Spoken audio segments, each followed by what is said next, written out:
നമസ്കാരം. പ്രൈം ഡിബേറ്റിലേക്ക് സ്വാഗതം. ആദ്യം പ്രധാന വാർത്തകൾ. സംസ്ഥാന സമിതിയിൽ CPIക്കെതിരെ ആഞ്ഞടിച്ച് കോടിയേരി ബാലകൃഷ്ണൻ. മൂന്നാറിലെ വൻകിട കയ്യേറ്റങ്ങൾ ഒഴിപ്പിക്കുന്നതിൽ CPIക്ക് ഇരട്ടത്താപ്പ്. മുഖ്യമന്ത്രി ഒറ്റപ്പെടുത്താൻ നീക്കമെന്നും സംസ്ഥാന സമിതിയിൽ കോടിയേരി ബാലകൃഷ്ണൻ. സ്വത്ത് സമ്പാദനത്തെ ന്യായീകരിച്ച് മന്ത്രി മണിയുടെ സഹോദരൻ 10 കോടി സമ്പാദിച്ചത് ഏലം കൃഷിയിലൂടെയെന്നും MM ലംബോദരൻ ന്യൂസ് 18നോട്.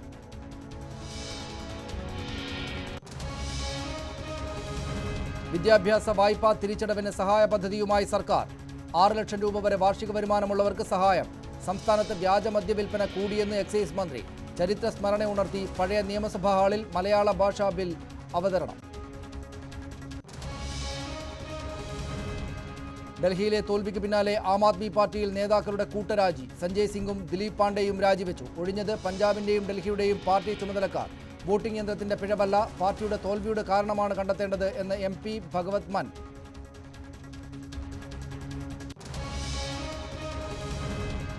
സെൻകുമാറിനെ പോലീസ് മേധാവിയായി നിയമിച്ചേ പറ്റൂ എന്ന് സർക്കാരിന് നിയമോപദേശം. സർക്കാർ തീരുമാനം ഉടൻ. പുനഃപരിശോധനാ ഹർജി വേണ്ടെന്നും നിയമവകുപ്പ് സെക്രട്ടറി. കശ്മീരിലെ കുപ്വാരയിൽ സൈനിക ക്യാമ്പിന് നേരെ ഭീകരാക്രമണം. ക്യാപ്റ്റൻ ഉൾപ്പെടെ 3 സൈനികർ കൊല്ലപ്പെട്ടു. 2 ഭീകരരെ വകവരുത്തി. ആക്രമണത്തിന് പിന്നിൽ മൂടൽമഞ്ഞിന്റെ മറപറ്റിയെത്തിയ ഭീകരർ.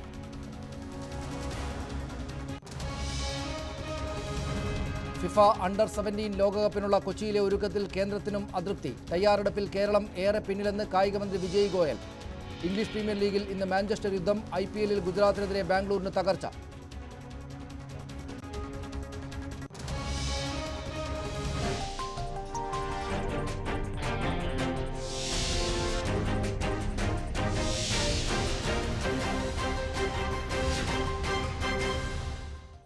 ആം ആദ്മി പാർട്ടിക്ക് ഇനി തിരിച്ചു വരാൻ കഴിയുമോ?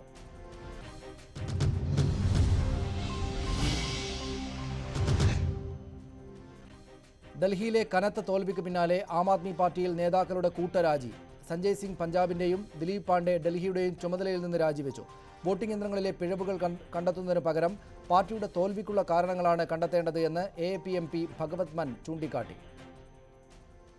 ഡൽഹിയിലെ ദയനീയ പരാജയം പാർട്ടി നേതാക്കളെ കടുത്ത അതൃപ്തിയിലാക്കിയ സാഹചര്യത്തിലാണ് അരവിന്ദ് കെജ്രിവാൾ ഉന്നതതല യോഗം വിളിച്ചത്. മുതിർന്ന നേതാക്കൾക്കൊപ്പം MLA-മാരും പങ്കെടുത്ത യോഗത്തിൽ നേതൃത്വത്തിനെതിരെ വിമർശനങ്ങൾ ഉയർന്നു. ഇലക്ട്രോണിക് വോട്ടിംഗ് മെഷീനിലെ തിരിമറി എന്ന കെജ്രിവാളിന്റെ വാദം യോഗത്തിൽ ചർച്ച ചെയ്തതേയില്ല. പാർട്ടിയുടെ വീഴ്ചകളാണ് തോൽവിക്ക് കാരണമെന്ന അഭിപ്രായമാണ് കൂടുതൽ നേതാക്കളും പ്രകടിപ്പിച്ചത്. ഡൽഹിയിലെ മാത്രമല്ല പഞ്ചാബിലെയും ഗോവയിലെയും തെരഞ്ഞെടുപ്പ് പരാജയങ്ങൾക്ക് കാരണവും തെരഞ്ഞെടുപ്പ് തന്ത്രങ്ങളിലുണ്ടായ പിഴവാണെന്നും വിമർശനമുയർന്നു. ജനങ്ങളുടെ വിശ്വാസം വീണ്ടെടുക്കാൻ പാർട്ടി തലത്തിലും ഭരണതലത്തിലും വിപുലമായ അഴിച്ചുപണിക്കാണ് അരവിന്ദ് കെജ്രിവാൾ തയ്യാറെടുക്കുന്നത്. നേതാക്കളുടെ ആത്മവിശ്വാസം വീണ്ടെടുക്കാനായില്ലെങ്കിൽ കൂടുതൽ MLA-മാർ BJPയിലേക്ക് കൂറുമാറുമെന്ന ആശങ്കയും കെജ്രിവാളിനുണ്ട്. കെജ്രിവാളിന്റെ പ്രവർത്തന ശൈലിക്കെതിരെ പഞ്ചാബിലെ മുതിർന്ന നേതാവ് ഭഗവന്ത് സിംഗ് മാനും കുമാർ ബിശ്വാസും പരസ്യമായി രംഗത്തെത്തിയിരുന്നു. അതിനിടെ പഞ്ചാബിന്റെ ചുമതലയുള്ള സഞ്ജയ് സിംഗും ഡൽഹി കൺവീനർ ദിലീപ് പാണ്ഡെയും രാജി സമർപ്പിച്ചു. ഗോപാൽ റായ്ക്കാണ് പുതുതായി ഡൽഹിയുടെ ചുമതല നൽകിയിരിക്കുന്നത്. സ്വന്തം മണ്ഡലത്തിലെ തോൽവിയുടെ ഉത്തരവാദിത്വം ഏറ്റെടുത്ത് MLA സ്ഥാനം രാജിവെക്കാൻ സന്നദ്ധമാണെന്ന് ചാന്ദിനി ചൌക്ക് MLA അൽക്ക ലാംബയും പാർട്ടി നേതൃത്വത്തെ അറിയിച്ചിരുന്നു. J Satish Kumar, news 18 Delhi. ഈ വിഷയമാണ് പ്രൈം ഡിബേറ്റ് ഇന്ന് ചർച്ച ചെയ്യുന്നത്. കോൺഗ്രസ് നേതാവ് ശ്രീ പന്തളം സുധാകരൻ തിരുവനന്തപുരത്തുണ്ട്. BJP നേതാവ് ശ്രീ BB രാജേഷ് എനിക്കൊപ്പം സ്റ്റുഡിയോ ഫ്ലോറിൽ. ആം ആദ്മി പാർട്ടിയുടെ നേതാവ് ശ്രീ ഷൗക്കത്ത് അലി ഏരോത്ത്, അദ്ദേഹം മൂന്നാറിൽ നിന്നും ഈ ചർച്ചയിൽ പങ്കുചേരും.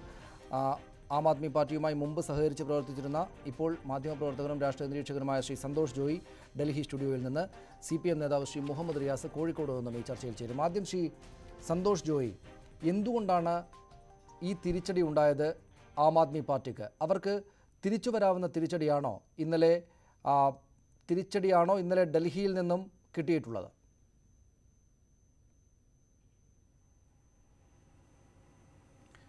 ഒരു കാര്യം നമ്മൾക്ക് സ്പഷ്ടമായിട്ട് മനസ്സിലാക്കാൻ പറ്റുന്നത്, ഈ ഒരു തോൽവി ആം ആദ്മി പാർട്ടിക്കും ഇന്ത്യയിലുള്ള ഓൾട്ടർനേറ്റീവ് പോളിറ്റിക്സിനും വളരെ ഒരു നന്മ കൊണ്ടുവരുന്ന ഒരു തോൽവിയാണ് ഈ ആം ആദ്മി പാർട്ടിക്ക് ഇന്നലെ നടന്നൊരു തോൽവി. കാരണം അതിൻ്റെ മാറ്റങ്ങൾ നമ്മൾ ഇന്ന് തന്നെ കാണാൻ പറ്റി. ഇന്നലെ മെനങ്ങാന്ന് വരെ എക്സിറ്റ് പോളിനെ EVMൻ്റെ തെറ്റാണെന്ന്. എക്സിറ്റ് പോൾ എന്ന് പറഞ്ഞാൽ ആൾക്കാർ ഇലക്ഷൻ ബൂത്തിൽ നിന്ന് പുറത്ത് വന്ന് റിസർച്ചേഴ്സിനോട് പറയുന്ന പോളാണ്. അപ്പോൾ അതുപോലും EVMൻ്റെ കാരണമാണെന്ന് പറഞ്ഞുകൊണ്ട് നടന്ന അരവിന്ദ് കെജ്രിവാൾ ഇന്ന് ഉന്നത യോഗം വിളിച്ചു കൂട്ടിയിട്ട് EVMനെ പറ്റിയുള്ള ഒരു ശബ്ദം മിണ്ടിയില്ല. അത് മാത്രമല്ല, ഞങ്ങൾക്ക് കിട്ടുന്ന സൂചന അനുസരിച്ച് ആം ആദ്മി പാർട്ടിയുടെ MLA മാരോടും ഇലക്റ്റഡ് കൗൺസിലേഴ്സിനോടും അരവിന്ദ് കെജ്രിവാൾ പറഞ്ഞത് ഇനി മുമ്പോട്ട് പാർട്ടി ബാക്ക് ടു റൂട്ട്സ്, പഴയ റെവല്യൂഷണറി പാർട്ടിയായിട്ട് വർക്ക് ചെയ്തപ്പോലുള്ള ബേസിക്സിലോട്ട് നമുക്ക് എങ്ങനെ തിരിച്ചു പോകാൻ പറ്റുമെന്നുള്ള സജഷൻസ് അവരിൽ നിന്ന് ചോദിച്ചിട്ടുണ്ട്. അപ്പോൾ ചുരുക്കി പറഞ്ഞാൽ ഈ ഒരു തോൽവി ആം ആദ്മി പാർട്ടിക്ക്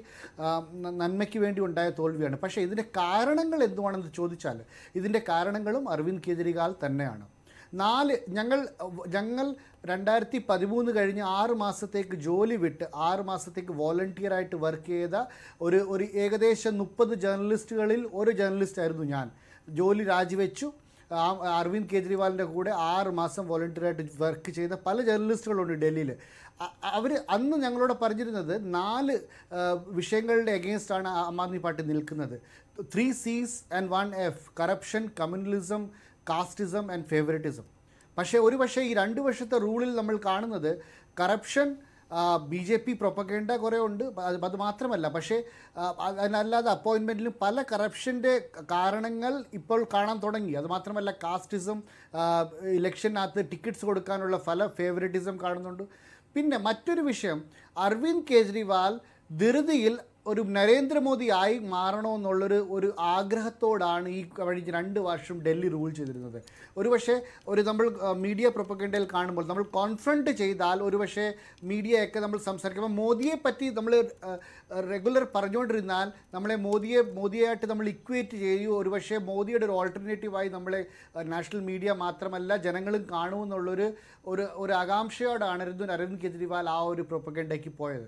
പക്ഷേ അത് പഞ്ചാബ് ഗോവയുടെ തോൽവിയും അത് മാത്രമല്ല MCയുടെ തോൽവിയും പിന്നെ ബൈ ഇലക്ഷൻസ് നടന്ന തോൽവിയും ഇനി മെയ് മാസത്തിൽ ഏകദേശം 21 സീറ്റ്സിൽ ഇലക്ഷൻ കമ്മീഷൻ്റെ ഡിസിഷൻ വന്ന ഉടനെ ബൈ ഇലക്ഷൻസ് നടക്കാൻ പോകുന്നു. അപ്പോൾ ഇങ്ങനെയുള്ള ചാലഞ്ചസ് വരുമ്പോൾ അരവിന്ദ് കെജ്രിവാളിൻ്റെ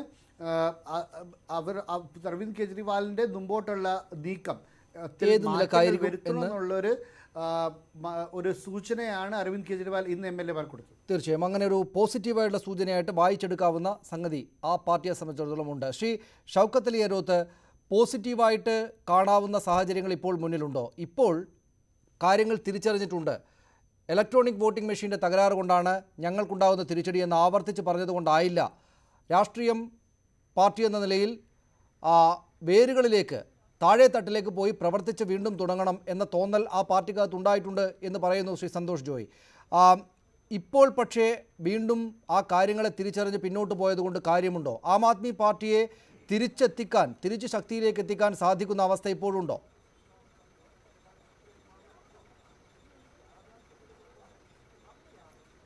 അതിനു മുമ്പ് ശ്രീ സന്തോഷ് പറഞ്ഞൊരു കാര്യം, 6 മാസമായി എല്ലാ ജോലിയും വിട്ട് മുഴുസമയം വോളണ്ടിയറായി നടന്നവർ, അദ്ദേഹത്തിനെ പോലെയുള്ള ആളുകളുടെ മനസ്സ് തന്നെയാണ് ആം ആദ്മി പാർട്ടി ഇവിടെ എത്തിച്ചത്.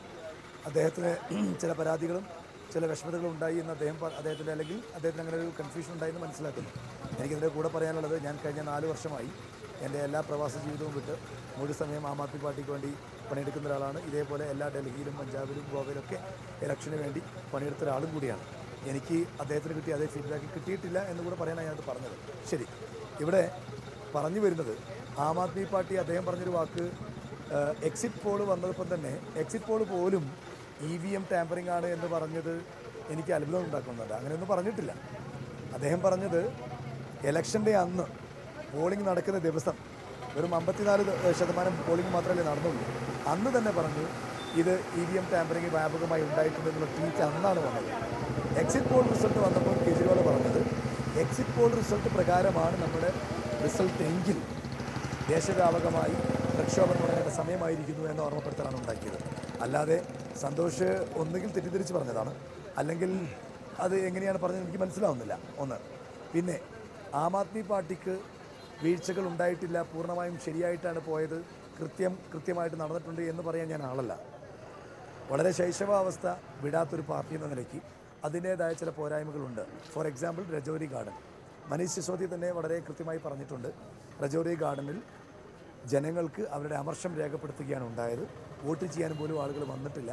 അതുകൊണ്ട് ആ അമർഷം ഞങ്ങൾ സ്വീകരിക്കുന്നു. ആ അമർഷത്തിനനുസരിച്ചുള്ള ഞങ്ങളുടെ എല്ലാ തരത്തിലുള്ള സഹകരണവും തിരുത്തലുകളും ഉണ്ടാകുമെന്ന് പറഞ്ഞിരിക്കുന്നു. ഇങ്ങനെയുള്ള തെറ്റുകളൊക്കെ വന്നിട്ടുണ്ട്, ഇല്ല എന്ന് പറയുന്നില്ല. ഇത് മുഴുവൻ EVM മെഷീനെ കുറ്റപ്പെടുത്തി മുന്നോട്ട് പോയിട്ടുമില്ല. നമുക്കറിയാം 2014 നമുക്ക് 2014 മുമ്പ് നമുക്ക് 28 സീറ്റ് കിട്ടി, നമ്മൾ മത്സരിച്ച് ജയിച്ചപ്പോൾ. അത് കഴിഞ്ഞ് 2014 ലോക്സഭയിൽ വന്നപ്പോൾ നേരത്തെ 29 സീറ്റ് കിട്ടി മത്സരിച്ച് ജയിച്ച ഒരു പാർട്ടി, ഭരിച്ചൊരു പാർട്ടി, അത്രയും നന്നായി ഭരിച്ചൊരു പാർട്ടി, അവർ പോയതിന് പരാതിയായിരുന്നു, പരിഭവമായിരുന്നു നാട്ടുകാർക്ക്, ഡൽഹിക്കാർക്ക്. ആ പാർട്ടിയെ 2014 ലോക്സഭ ഇലക്ഷനിൽ തീരെ പരിഗണിച്ചില്ല ഡൽഹി. അതേസമയം അത് കഴിഞ്ഞ് 2015 അസംബ്ലി ഇലക്ഷനിൽ അതും മോഡിയുടെ ആ ഒരു വേവ് ഉണ്ട് എന്ന് അവകാശപ്പെടുന്ന സമയത്ത് വീണ്ടും ഡൽഹി ചൂസ് ചെയ്യുകയാണ്. എന്ന് പറഞ്ഞാൽ ഒരു സ്റ്റേബിളായിട്ടുള്ള പൊളിറ്റിക്സ് എന്തായാലും ഡൽഹിയിൽ ഉണ്ടായിരുന്നില്ല. ഡൽഹി പ്രതികരിച്ചിട്ടുണ്ട് എന്ന് പറയുന്നതിന് മുമ്പ് ഡിമോണിറ്റൈസേഷൻ വന്നതിൻ്റെ ശേഷമുണ്ടായ ഇലക്ഷൻ റിസൾട്ടിൻ്റെ പാറ്റേൺ നോക്കുകയാണെങ്കിൽ അതൊരു പ്രത്യേക തരത്തിലാക്കി മാറിയിരിക്കുകയാണ്. നമുക്കറിയാം ഡിമോണിറ്റൈസേഷൻ ഒരു കാരണവശാലും അതിൻ്റെ ഗുണം, അതിൻ്റെ ഫലം എന്താണെന്ന് ഒരു നിമിഷം ഞാൻ തിരിച്ചു വരാം താങ്കളിലേക്ക്. ശ്രീ ഷൗക്കത്ത് അലി ഏരോത്ത്, അത്തരം ഡിമോണിറ്റൈസേഷൻ അടക്കമുള്ള രാഷ്ട്രീയ വിഷയങ്ങൾ ഏത് നിലക്കാണ് ഈ കാര്യങ്ങളെ കൊണ്ടുപോയി എത്തിച്ചത് എന്ന് നമുക്ക് നോക്കാം. ഞാൻ താങ്കളിലേക്ക് തിരിച്ചു വരാം. ശ്രീ BB രാജേഷ്, അപ്പുറത്ത് നിന്ന് വലിയ മുന്നേറ്റമാണ് BJPക്ക് ഉണ്ടായിട്ടുള്ളത്. അതൊരു പുതിയ വാർത്തയുമല്ല. കുറേ കാലമായിട്ട് തെരഞ്ഞെടുപ്പുകളിലെല്ലാം നരേന്ദ്രമോദിയുടെ പ്രഭാവത്തിൽ എന്ന് നിങ്ങൾ വിശേഷിപ്പിക്കുന്ന വിധത്തിൽ അത് BJP വലിയ തോതിൽ വിജയിച്ചു വരികയാണ്. ആം ആദ്മി പാർട്ടി ഇനി അങ്ങോട്ട് രക്ഷപ്പെടാൻ ഇല്ലാത്ത വിധം തകർന്നുപോയി എന്ന് കാണുന്നുണ്ടോ? എന്ത് സാഹചര്യങ്ങളാലാണ് ഡൽഹിയിൽ ആം ആദ്മി പാർട്ടിയുടെ സ്വന്തം സ്ഥലത്ത് 70-ൽ 67 സീറ്റും നേടി വിജയിച്ച് ഭരണത്തിലിരിക്കുന്ന, തെറ്റല്ലാത്ത ഭരണം നടത്തുന്ന ആ പാർട്ടിക്ക് തിരിച്ചടി ഉണ്ടായത് എന്നാണ് രാഷ്ട്രീയമായിട്ട് നിങ്ങൾ വിലയിരുത്തുന്നത്?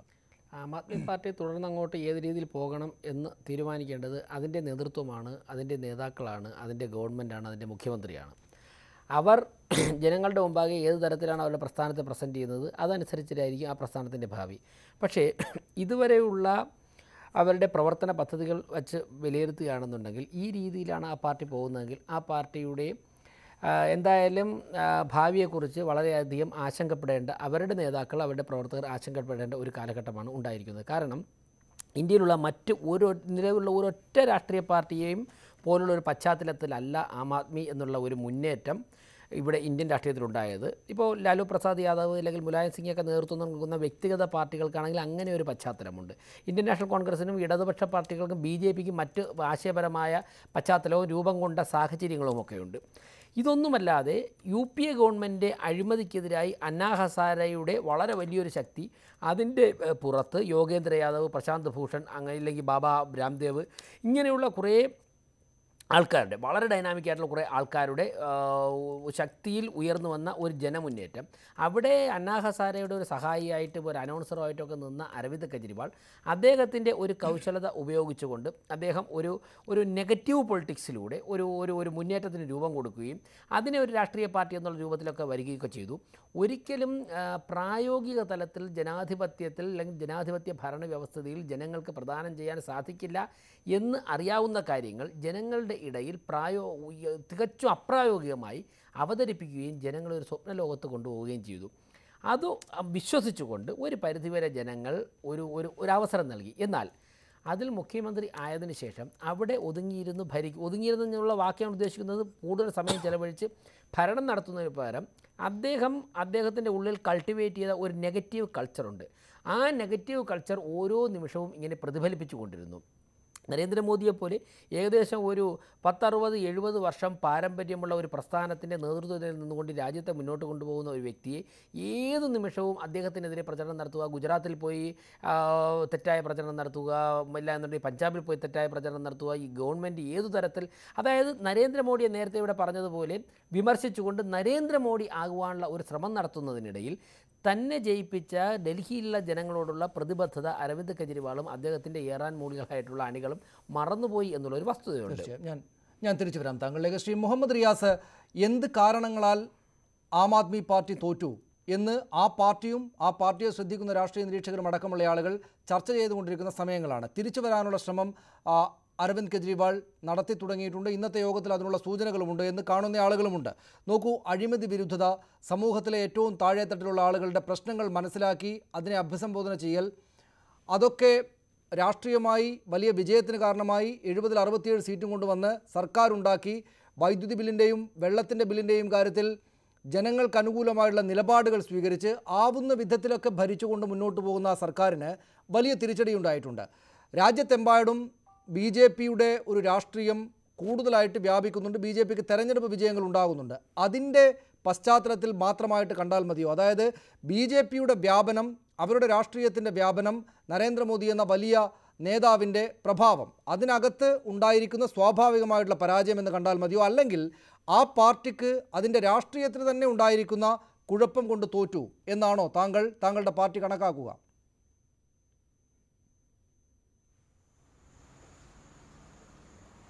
ഒന്ന്, സനീഷ് ചോദിച്ച ചോദ്യം രണ്ട് ആസ്പെക്റ്റിലെടുക്കണം. ഒന്നാമത്തെ പ്രശ്നം, മോഡി തരംഗമോ അല്ലെങ്കിൽ BJPയുടെ ഒരു പൊതു ട്രെൻഡിൻ്റെയോ ഭാഗമായി ഒരു തദ്ദേശ സ്വയംഭരണ സ്ഥാപന തെരഞ്ഞെടുപ്പിൻ്റെ ഫലത്തെ കാണാൻ വേണ്ടി പറ്റുമോ എന്നാണ് ഒന്നാമത്തെ ചോദ്യം. ഇപ്പോൾ ഉദാഹരണത്തിന് ഞാൻ പറയാം, ഡൽഹി ഈ തദ്ദേശ സ്ഥാപനം നേരത്തെ BJP അല്ലായിരുന്നുവെങ്കിൽ സനീഷ് പറഞ്ഞ ചോദ്യത്തിന് കുറേയൊക്കെ BJPയുടെ പൊതു ട്രെൻഡിൻ്റെ ഭാഗമാണെന്ന് വേണമെങ്കിൽ നമുക്ക് പറയാം. പക്ഷെ അങ്ങനെയല്ലല്ലോ. കഴിഞ്ഞ 2 ടേമായി BJPയോടെ വിജയിക്കുന്നു. 2 ടേമായി BJPയോടെ വിജയിക്കുന്നു എന്നുള്ളതിനേക്കാൾ പ്രത്യേകത എന്താണെന്ന് വെച്ചാൽ, കഴിഞ്ഞ 2 ടേമിലും BJP വിജയിച്ചപ്പോൾ 2ാം സ്ഥാനത്തായിരുന്ന കോൺഗ്രസ് ഇത്തവണ 3ാം സ്ഥാനത്തേക്ക് പോയി എന്നുള്ളതാണ്. ആം ആദ്മി പാർട്ടി ഇത്തവണ ആദ്യമായിട്ട് മത്സരിക്കുന്നത്. അപ്പോൾ BJPയുടെ ഒരു കുതിപ്പിൻ്റെ ഭാഗമായിട്ട് കാണാൻ വേണ്ടി പറ്റുമെന്ന് തോന്നുന്നില്ല. അപ്പോൾ തലശ്ശേരി മുനിസിപ്പാലിറ്റി കുറേ കാലമായിട്ട് ഇടതുപക്ഷം വിജയിക്കുന്നു. തലശ്ശേരി മുനിസിപ്പാലിറ്റിയിൽ ഇടതുപക്ഷം വിജയിച്ചാൽ അത് ദേശീയ രാഷ്ട്രീയത്തിലെ വമ്പൻ കുതിപ്പായിട്ട് കാണാൻ പറ്റുമോ? പറ്റില്ല. അല്ലെങ്കിൽ കോഴിക്കോട് നഗരസഭ, അത് ഉണ്ടായത് മുതൽ ഇടതുപക്ഷമാണ്. കോഴിക്കോട് നഗരസഭയിൽ ഇടതുപക്ഷം വിജയിച്ചാൽ അത് ദേശീയ രാഷ്ട്രീയത്തിൽ ആകെയുള്ള ട്രെൻഡാണെന്ന് പറയാൻ പറ്റുമോ? പറ്റില്ല. അതുപോലെ ഡൽഹി ഈ തെരഞ്ഞെടുപ്പിലെ വിജയം കഴിഞ്ഞ 2 ടേമായി BJP വിജയിക്കുന്നു എന്നുള്ളതാണ് അതിലൊരു പ്രശ്നം. 2, ആം ആദ്മി പാർട്ടിയെക്കുറിച്ച് ചോദിച്ച ചോദ്യം. ആം ആദ്മി പാർട്ടിയുടെ രൂപീകരണം മുതൽ ഞങ്ങൾ പറയുന്നൊരു കാര്യമുണ്ട്. കേവലം അഴിമതിക്കെതിരെയുള്ളൊരു സമരം മാത്രമായി ഒരു പ്രക്ഷോഭം നടത്തിക്കൊണ്ടൊരു മൂവ്മെൻറ്റിന് പോകാൻ വേണ്ടി പറ്റില്ല. അഴിമതി എന്ന് പറഞ്ഞാൽ ഈ കാലഘട്ടത്തിലെ, പ്രത്യേകിച്ച് പുതിയ കാലഘട്ടത്തിലെ ഈ ഉദാരവൽക്കരണ നയത്തിൻ്റെ ഉൽപ്പന്നമാണ്. പണ്ടത്തെ അഴിമതി എന്ന് പറഞ്ഞാൽ 100 റുപ്യ സർക്കാർ ഓഫീസിൽ നിന്ന് വാങ്ങൽ, 200 റുപ്യ വാങ്ങലാണെങ്കിൽ ഇന്നത്തെ അഴിമതി ലക്ഷം കോടികളായി മാറി. ഇങ്ങനെ അഴിമതിയുടെ തുക പോലും വർദ്ധിക്കാൻ കാരണം ലോകത്തുള്ള പുതിയ ഈ ആഗോളവൽക്കരണ കാലഘട്ടത്തിലെ ചെറുന്യൂനപക്ഷങ്ങളുടെ താല്പര്യം മാത്രം സംരക്ഷിക്കുന്ന ഒരു നയത്തിൻ്റെ വ്യാപനത്തിൻ്റെ ഭാഗമായിട്ടാണ്. ആ നയത്തിൻ്റെ ഉൽപ്പന്നമാണ് അഴിമതി. അതുകൊണ്ട് അഴിമതിക്കെതിരെയുള്ള സമരം ശാസ്ത്രീയമായി മുന്നോട്ട് പോകണമെങ്കിൽ അതിൻ്റെ പ്രധാന കാരണമായ, അഴിമതിയുടെ പിതാവായ, പുതിയ കാലഘട്ടത്തിൽ അഴിമതിയുടെ പിതാവായ ഈ ഉദാരവൽക്കരണ നയത്തിനെതിരെയുള്ള സമരവുമായി കണ്ണി ചേർക്കണം. ആം ആദ്മി പാർട്ടി അതിന് തയ്യാറായില്ല. ആം ആദ്മി പാർട്ടി എന്ന് മാത്രമല്ല, ഉത്തർപ്രദേശിൽ മുലായം സിംഗ് യാദവിൻ്റെ പാർട്ടി തെരഞ്ഞെടുപ്പിലെ പരാജയത്തെ ശരിയായി വിലയിരുത്തിയാൽ BJPയും സംഘപരിവാർ ഉയർത്തിയ മതവർഗീയതയ്ക്കെതിരെ മറ്റ് ജാതി മത കാർഡ് ഉപയോഗിച്ചു എന്നുള്ളതാണ് പ്രശ്നം. അവിടെ 1000ൻ്റെയും 500ൻ്റെയും നോട്ടിനെതിരെ ഒരു ചെറിയ പ്രക്ഷോഭം പോലും നടത്താൻ മുലായം സിംഗ് യാദവിന്റെ പാർട്ടിക്കോ മായാവതിയുടെ പാർട്ടിക്കോ സാധിച്ചില്ല. പക്ഷേ അങ്ങനെ പറയുമ്പോൾ ശ്രീ മുഹമ്മദ് റിയാസ്, അങ്ങനെ പറയുമ്പോൾ തന്നെയും ഇപ്പോൾ CPM അടക്കമുള്ള ഇടതു പാർട്ടികൾ പറയുന്ന ജനാനുകൂലമായുള്ള രാഷ്ട്രീയം മുന്നോട്ട് വെച്ചാണല്ലോ അവർ വന്നത്. ശ്രീ റിയാസ്, ഈ CPM അടക്കമുള്ള ഇടതുപക്ഷ പാർട്ടികൾ മുന്നോട്ട് വെക്കുന്ന ജനാനുകൂല, സാധാരണക്കാർക്കൊപ്പമുള്ള, തൊഴിലാളികളുടേതെന്ന് പറയുന്ന രാഷ്ട്രീയം മുന്നോട്ട് വെച്ചാണ് ഇവർ വന്നത്. നോക്കൂ, ഡൽഹിയിൽ അവർക്ക് അവിടുത്തെ നാട്ടുകാർക്ക് ഗുണകരമായിട്ടുള്ള കാര്യങ്ങളിൽ ഏർപ്പെടുകയും ചെയ്തിട്ടുണ്ട് ഈ സർക്കാർ. അവിടുത്തെ ഏറ്റവും പ്രധാനപ്പെട്ട, ഏറ്റവും താഴെത്തട്ടിൽ ബാധിക്കുന്ന വെള്ളത്തിൻ്റെയും വൈദ്യുതിയുടെയും ബില്ല് സംബന്ധിച്ച്, തുക സംബന്ധിച്ച് ആളുകൾക്ക് ആശ്വാസകരമായ നിലപാടുകൾ സ്വീകരിച്ചിട്ടുമുണ്ട്. ഈ പറയുന്ന ഉദാരവൽക്കരണത്തിൻ്റെ ഭാഗമായിട്ടുള്ള സംഗതികളൊക്കെയാണ് എന്നൊക്കെ പറയുമ്പോൾ തന്നെയും ജനാനുകൂലമായിട്ട് ജനങ്ങളുടെ ജീവിതത്തിൽ അനുഭവിക്കുന്ന മാറ്റങ്ങൾ ഉണ്ടാക്കി കൊടുക്കാൻ ആം ആദ്മി പാർട്ടിക്ക് സാധിച്ചിട്ടുണ്ട് എന്നത് മറക്കരുത്. എന്നിട്ട് തന്നെയും പരാജയമുണ്ടായി എന്ന് നോക്കുമ്പോഴാണ് ഈ പറയുന്ന രാഷ്ട്രീയമായിട്ടുള്ള പ്രശ്നങ്ങളല്ല, BJPയുടെ വ്യാപനം, നരേന്ദ്രമോദിയുടെ പ്രഭാവത്തിൻ്റെ വലുപ്പം, ഇതുകൊണ്ടാണ് അവർക്ക് തിരിച്ചടി ഉണ്ടായിട്ടുള്ളത് എന്ന് കാണേണ്ടി വരികയില്ലേ?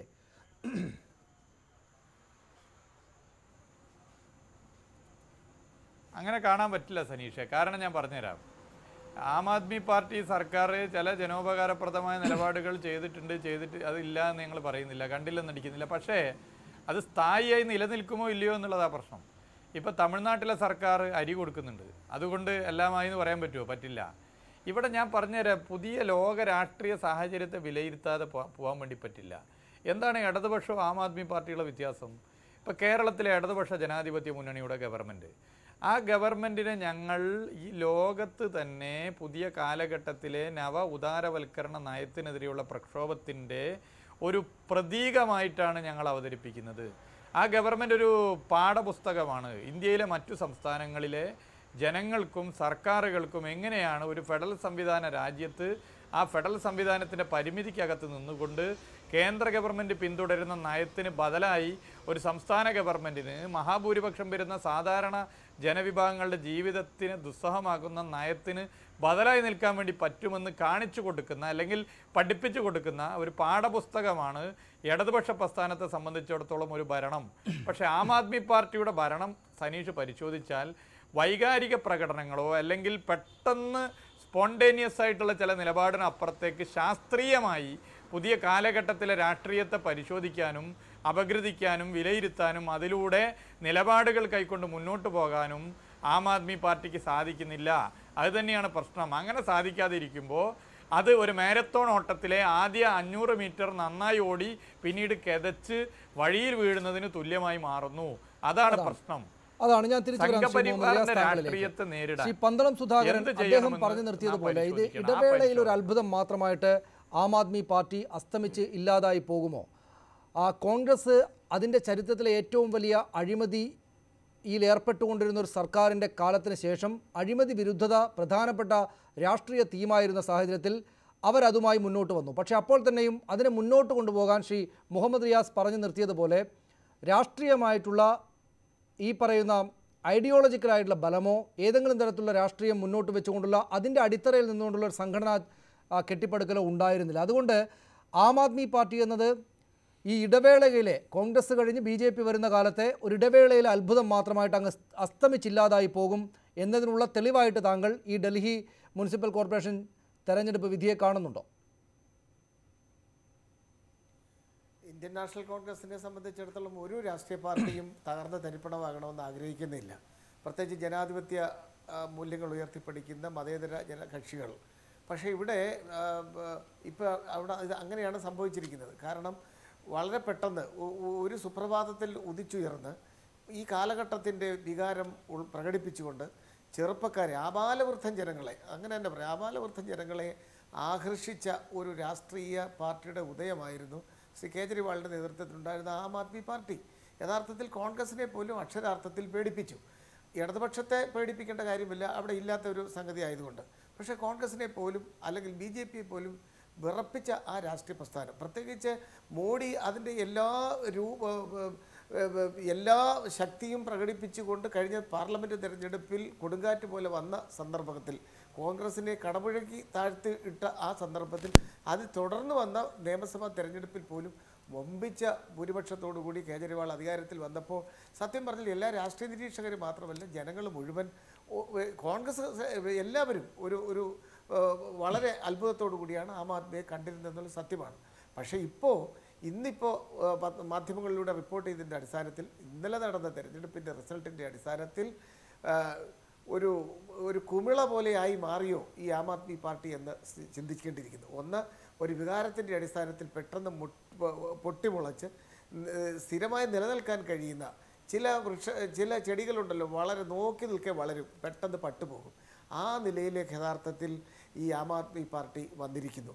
സത്യം പറഞ്ഞാൽ അങ്ങനെ ഒരു പാർട്ടി വരാൻ പാടില്ല എന്നുള്ള എപ്പോഴും ഒരു തിരുത്തൽ ശക്തിയായി ഒരു പാർട്ടി വരുന്നത് ചെറുപ്പക്കാരെ ആകർഷിക്കാൻ വളരെ സഹായിക്കുന്ന ഒന്നാണ്. അങ്ങനെ ആകർഷിച്ചിരുന്നു ഉദ്യോഗസ്ഥന്മാർ, ചെറുപ്പക്കാരും ഒക്കെ അല്ലേ, എത്രയോ പേര്, ബുദ്ധിജീവികളൊക്കെ കേരളത്തിൽ തന്നെ സാറാ ജോസഫിനെ പോലെയൊക്കെയുള്ള എത്രയോ വലിയ ബുദ്ധിജീവികളൊക്കെ ഈ നിരയിലേക്ക് വന്നു. പക്ഷേ ഇന്നിപ്പോൾ അവരെ ഒന്ന് മഷി നോക്കിയിട്ടാൽ പോലും കാണാൻ കഴിയില്ല. അതിൻ്റെ അർത്ഥം ആം ആദ്മി പാർട്ടി ജനങ്ങൾക്ക് നൽകിയ വിശ്വാസം നിലനിർത്താൻ കഴിഞ്ഞില്ല. അതോടുകൂടി ഇപ്പം ഈ മുനിസിപ്പൽ കോർപ്പറേഷൻ ഇലക്ഷനിൽ നിലംപരിശായിരിക്കുന്നു എന്നുള്ളതാണ് സത്യം. പക്ഷേ സുധാകരൻ, മുനിസിപ്പൽ കോർപ്പറേഷൻ തെരഞ്ഞെടുപ്പിൽ അങ്ങോട്ട് ക്ഷീണം പറ്റിപ്പോയത് കൊണ്ട് മാത്രം ആ രാഷ്ട്രീയ പാർട്ടി അങ്ങ് പട്ടുപോകും എന്ന് വിചാരിക്കുന്നത് ശരിയായ നിലപാടായിരിക്കുമോ? അവർക്ക് ഇന്നത്തെ തന്നെ യോഗത്തിനകത്ത് ഏതൊക്കെ വിധത്തിൽ നമ്മൾ മുന്നോട്ട് പോകണം എന്ന് അരവിന്ദ് കെജ്രിവാൾ അദ്ദേഹത്തിൻ്റെ നേതാക്കൾക്ക് നിർദ്ദേശം നൽകുന്നുണ്ട്. തിരിച്ചു വരാനുള്ളൊരു സാധ്യത ആം ആദ്മി പാർട്ടിയെ സംബന്ധിച്ചിടത്തോളം ഇല്ല എന്നാണോ താങ്കൾ കാണുന്നത്? അല്ല, അങ്ങനെ നമുക്കൊന്നിനെ ഒരു രാഷ്ട്രീയ പാർട്ടി എഴുതി തള്ളാൻ കഴിയില്ല. ഞാൻ ആദ്യമേ പറഞ്ഞല്ലോ, കോൺഗ്രസിൻ്റെ നയം എന്ന് പറയുന്നത് ഒരിക്കലും ജനാധിപത്യ മതേതര സോഷ്യലിസ്റ്റ് രാഷ്ട്രീയ പാർട്ടികളെ ഇല്ലാതാക്കുക എന്നുള്ളതല്ല. ജനാധിപത്യത്തിൽ അതിൻ്റേതായ അന്തസ്സുള്ള സംസ്കാരമുള്ള ഒരു മത്സരം ഉണ്ടാകണം. ആ മത്സരം ഉണ്ടാകണമെങ്കിൽ രാഷ്ട്രീയ പാർട്ടികൾ വേണം. തീർച്ചയായും അഴിമതിക്കെതിരെയുള്ള മുദ്രാവാക്യവുമായി ജനങ്ങളെ സംഘടിപ്പിച്ച് സത്യം പറഞ്ഞ ഒരു മാസ് മൂവ്മെൻറ്റ് പോലെ ഈ സ്വാതന്ത്ര്യ സമര കാലഘട്ടത്തിലൊക്കെ മഹാത്മാഗാന്ധി നയിച്ച മാസ് മൂവ്മെൻറ്റിനെ അനുസ്മരിക്കുന്ന തരത്തിലുള്ളൊരു മൂവ്മെൻറ്റ് പലപ്പോഴും ഒരു സോഷ്യൽ മൂവ്മെൻറ്റൊക്കെ ഡൽഹിയിലുണ്ടായിരുന്നു. അതിൻ്റെ ഫലമായി അതൊരു രാഷ്ട്രീയ പാർട്ടിയായി ഒരു സ്റ്റേറ്റിൻ്റെ ഗവൺമെൻറ്, മുഖ്യമന്ത്രി ഇതൊക്കെ വന്നു. കഴിഞ്ഞ 6 നിയമസഭാ തെരഞ്ഞെടുപ്പിൽ പഞ്ചാബിൽ ആം ആദ്മി പാർട്ടിയുടെ മുഖ്യമന്ത്രി വരും എന്നുള്ള ഒരു ത്രെട്ട് തന്നെ ഉണ്ടായിരുന്നു. പക്ഷേ ഞാൻ പറഞ്ഞത് അതിൻ്റെ വളർച്ച യഥാർത്ഥത്തിൽ പടവലങ്ങ പോലെ താഴോട്ടായിരിക്കുന്നു എന്നുള്ളതാണ് ഞാൻ പറഞ്ഞത്. അത് ഞങ്ങൾ അതിനെ മോശമായി കാണുന്നില്ല. പക്ഷേ തീർച്ചയായും അങ്ങനെ ഒരു സാഹചര്യം ഉണ്ടായിട്ടുള്ളത് തള്ളിക്കളയാനാവുന്നതല്ല. ശ്രീ സന്തോഷ് ജോയി, പക്ഷേ ഇപ്പോഴുണ്ടായിരിക്കുന്ന ഈ തിരിച്ചടിക്ക് അരവിന്ദ് കെജ്രിവാളിനെയും അദ്ദേഹത്തിൻ്റെ നേതൃത്വത്തെയും മാത്രം, അദ്ദേഹത്തിൻ്റെ വീഴ്ചകളെയും, അദ്ദേഹം നരേന്ദ്രമോദിക്ക് സമനാണ് താൻ എന്ന തോന്നലുണ്ടായിട്ട് പ്രധാനമന്ത്രി പദത്തിലേക്കൊക്കെ ആലോചനകൾ കൊണ്ടുചെന്നതുകൊണ്ട് ഉണ്ടായ പ്രശ്നം എന്ന നിലക്ക് പറയുന്നത് പക്ഷേ ശരിയായ കാഴ്ചപ്പാടായിരിക്കുമോ, ശരിയായ വിലയിരുത്തലായിരിക്കുമോ? ആ രാഷ്ട്രീയ പാർട്ടിക്ക് എല്ലാ രാഷ്ട്രീയ പാർട്ടികൾക്കും അത്യാവശ്യം വേണ്ട പോലുള്ള ഐഡിയോളജിക്കലായിട്ടുള്ളൊരു നിലപാട് തരം ഉണ്ടായിരുന്നില്ല. പ്രത്യയശാസ്ത്രം എന്നത് അവിടെ ഉണ്ടായിരുന്നില്ല. ഏതോ നാട്ടിലിപ്പോൾ അഴിമതി പ്രശ്നങ്ങളുണ്ട്, അഴിമതി വിരുദ്ധത ഞങ്ങൾക്കുണ്ട് എന്നല്ലാതെ ഈ പറയുന്നത് പോലുള്ള ഒരു രാഷ്ട്രീയ അടിത്തറ ഇല്ലാത്തൊരു രാഷ്ട്രീയ സംവിധാനമായിരുന്നു എന്നത് ആരും തിരിച്ചറിയാതെ പോകുന്നത് ആ പാർട്ടിയെ സഹായിക്കുമോ? അങ്ങനെ ഒരു സംസ്ഥാനത്തെ ഭരിക്കുന്ന നിലയിലേക്ക് എത്തിയിട്ടുള്ള ഒരു രാഷ്ട്രീയ പാർട്ടി അതിനൊരു പ്രത്യയശാസ്ത്ര അടിത്തറ ഉണ്ടാകേണ്ടതുണ്ട്. രാഷ്ട്രീയമായിട്ട് കൃത്യമായിട്ടുള്ള നിലപാടുകൾ അതാത് കാലത്തെ അഭിസംബോധന ചെയ്തുകൊണ്ട് ഉണ്ടാകേണ്ടതുണ്ട് എന്ന ആലോചനകൾ ആ പാർട്ടിക്കകത്തില്ലാതെ പോയത് വലിയ പ്രശ്നമായിട്ടില്ലേ? അത്തരം ആലോചനകൾക്ക് നേതൃത്വം കൊടുക്കാൻ കഴിയുമായിരുന്ന യോഗേന്ദ്ര യാദവിനെയും പ്രശാന്ത് ഭൂഷണെയും ഒക്കെ പുറത്താക്കി കളഞ്ഞതും ആ പാർട്ടിക്ക് വലിയ തോതിലുള്ള ദോഷം ചെയ്തിട്ടുണ്ടാവുകയില്ലേ? ശ്രീ സന്തോഷ് ജോയ്. സനീഷ്, ഒരു കാര്യം നമ്മൾ മനസ്സിലാക്കണം. ആം ആദ്മി പാർട്ടിക്ക് വേണ്ടി അന്ത്യകുർബാന ചൊല്ലാനുള്ള സമയം ആയിട്ടില്ല. ആം ആദ്മി പാർട്ടി ഒരുപക്ഷെ പേര് മാറിയേക്കാം, മുഖം മാറിയേക്കാം, രൂപം മാറിയേക്കാം. പക്ഷേ ആം ആദ്മി പാർട്ടി പോലുള്ള ഓൾട്ടർനേറ്റീവ് പോളിറ്റിക്സിൻ്റെ എക്സ്പെരിമെൻറ്റ് ഇനിയും വരാൻ പോകുന്നുള്ള സമയത്തിൽ BJP വിരുദ്ധ ഒരു തരംഗം ഉണ്ടാവാനുള്ള സാധ്യത വരുമ്പോൾ ആം ആദ്മി പാർട്ടിയുടെ കൂട്ടുള്ള പാർട്ടികൾക്കുള്ള പ്രസക്തി ക്യാപിറ്റൽ ഡൽഹി ഭരിക്കുന്ന ഒരു പാർട്ടി ആവുന്ന കാരണം ആം ആദ്മി പാർട്ടിക്കുള്ള ഒരു പ്രസക്തി ഇനിയും വളരാൻ പോകുന്നുള്ളൂ. പക്ഷേ കോഴ്സ് കറക്ഷൻ, എന്തോ മാറ്റങ്ങൾ ആം ആദ്മി പാർട്ടിയിൽ വരാൻ പറ്റും. ഒരു പക്ഷേ സനീഷ് ഓർമ്മിപ്പിച്ചതുപോലെ ജനത്തിന് വേണ്ടിയുള്ള കാര്യങ്ങൾ ഈ 2 വർഷത്തിനകം ഡൽഹി ഞങ്ങൾ കാണുന്നതാണ്. എഡ്യൂക്കേഷൻ സെക്ടറിൽ വന്ന റെവല്യൂഷൻ, പബ്ലിക് സെക്ടർ ഡൽഹിയിൽ സ്കൂളുകൾ MCD പ്രൈമറി സ്കൂൾസ് എല്ലാം MCD നടത്തുന്നത്. കഴിഞ്ഞ 10 വർഷം കൊണ്ട് BJP ഭരിച്ച MCDs ആ സ്കൂളുകളുടെ ഗതി എന്തുവാണെന്ന് നമ്മൾ പോയി നോക്കിയാൽ കാണാം. ഡൽഹി ഗവൺമെൻറ്റിൻ്റെ സ്കൂൾസിന് ഉള്ള വ്യത്യാസങ്ങൾ ഈ 2 വർഷത്തിൻ്റെ ഓഡിറ്റ് റിപ്പോർട്ട് എടുത്ത് നോക്കിയാൽ നമുക്ക് മനസ്സിലാക്കാൻ പറ്റും. അതുപോലുള്ള ഹെൽത്ത് സെക്ടർ ഏത് പാവ മനുഷ്യനും അകത്ത് വന്ന് MRI തൊട്ട് ഏത് ടെസ്റ്റ് വേണം ഫ്രീ ചെയ്യാൻ പറ്റിയുള്ള സാഹചര്യങ്ങൾ ആം ആദ്മി പാർട്ടി 2 വർഷത്തേക്ക് ഡൽഹി ഉണ്ടാക്കിയിട്ടുണ്ട്. അതുമാത്രമല്ല പാർട്ടിസിപ്പേറ്റീവ് ബജറ്റിംഗ്. ഈ ബജറ്റ് എന്ന് പറഞ്ഞാൽ ഗവൺമെൻറ്, സെൻട്രൽ ഗവൺമെൻറ് ആയാലും ഏത് സ്റ്റേറ്റ് ഗവൺമെൻറ് ആയാലും ഒരു ബ്യൂറോക്രാറ്റ്സ് IASമാരുടെ കൂടി ഇരുന്ന് ക്ലോസ്ഡ് റൂംസിൽ ഉണ്ടാക്കുന്ന സംഭവമാണ്.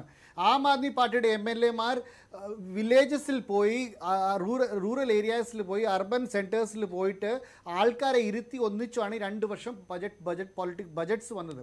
പക്ഷേ ഇതൊന്നും മീഡിയ റിപ്പോർട്ട് ചെയ്തിട്ടില്ല, തർക്കത്തിൻ്റെ കാരണമായിട്ടില്ല, ഡിസ്കഷൻ്റെ കാരണമായിട്ടില്ല. കാരണം ഈ പാർട്ടിയുടെ ഏറ്റവും മേളിലിരിക്കുന്ന അരവിന്ദ് കെജ്രിവാൾ സംസാരിക്കുന്നത് മോദി എന്നാണ്.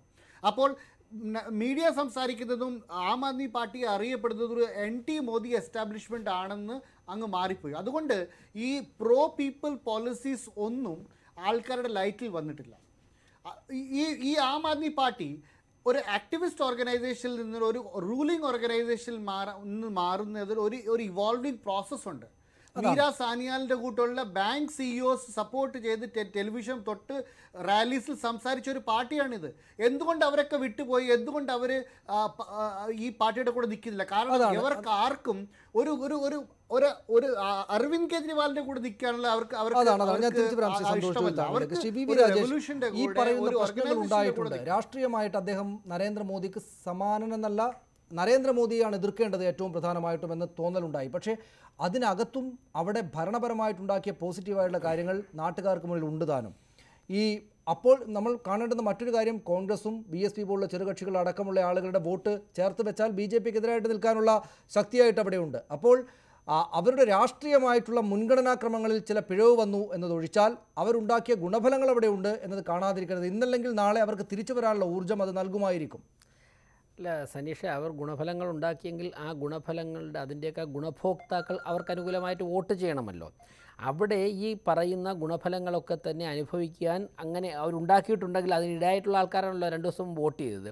അവർ ആം ആദ്മി പാർട്ടിയെ തിരസ്കരിച്ചിരിക്കുന്നു എന്നുള്ളത് വളരെ വ്യക്തമാണ്. മാത്രവുമല്ല, നിരവധി വർഷങ്ങളായി ഡൽഹി ഭരിച്ചുകൊണ്ടിരിക്കുന്ന മുനിസിപ്പൽ കോർപ്പറേഷൻ ഭരിച്ചുകൊണ്ടിരിക്കുന്ന BJP നേതൃത്വത്തെയാണ് വീണ്ടും ഇലക്ട് ചെയ്തിരിക്കുന്നത്. അപ്പോൾ മുനിസിപ്പൽ കോർപ്പറേഷനിലെ കൗൺസിലേഴ്സ് കോർപ്പറേറ്റേഴ്സ് എന്ന് പറയുമ്പോഴേക്കും ജനങ്ങളുടെ നിത്യജീവിതവുമായി, അവരുടെ ആശുപത്രി കേസ്, അവരുടെ വ്യക്തിപരമായ കാര്യങ്ങൾ, കോർപ്പറേഷനിലെ കാര്യങ്ങൾ, ഇതുമായിട്ട് ബന്ധപ്പെട്ട് ഓരോ ദിവസവും ഏറ്റവും കൂടുതൽ ആശ്രയിക്കുന്ന കോർപ്പറേറ്റേഴ്സിനെയാണ് തിരഞ്ഞെടുക്കുന്നത്. അപ്പോൾ ജനങ്ങളുടെ ഗ്രൗണ്ട് ലെവലിലെ വേവ് BJP ലീഡർഷിപ്പിനെ BJPയുടെ രീതിക്ക് അനുകൂലമാണ്.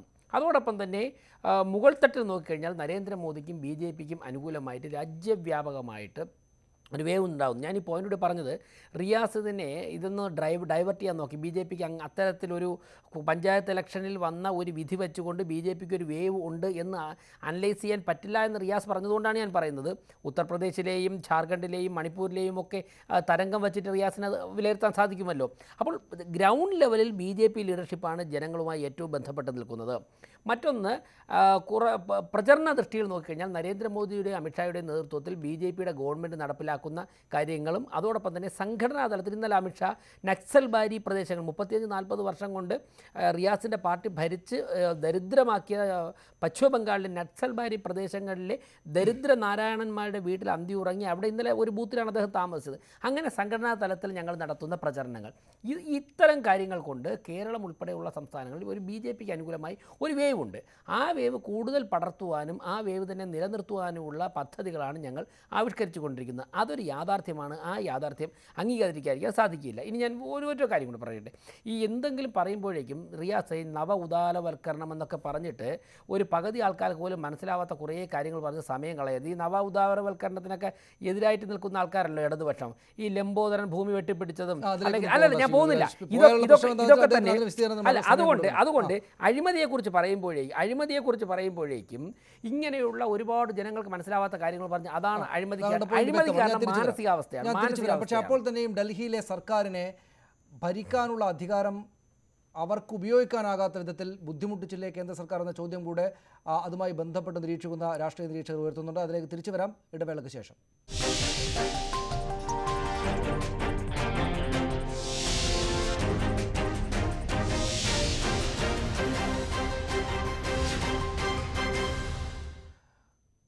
ശ്രീ മുഹമ്മദ് റിയാസ്, ഇത്തരമൊരു രാഷ്ട്രീയത്തിനുള്ള സാധ്യതകൾ ഇപ്പോഴും അവിടെയുണ്ട്. അവിടെ മാത്രമല്ല, രാജ്യത്തെമ്പാടുമുണ്ട്. അത് ശ്രീ സന്തോഷ് ജോയി ചൂണ്ടിക്കാണിക്കുകയുണ്ട്. ഈ ബദൽ രാഷ്ട്രീയത്തിനുള്ള സാധ്യതകൾ പൂർണ്ണമായിട്ടും അടഞ്ഞുപോയി എന്നതല്ല ഇതിനർത്ഥം.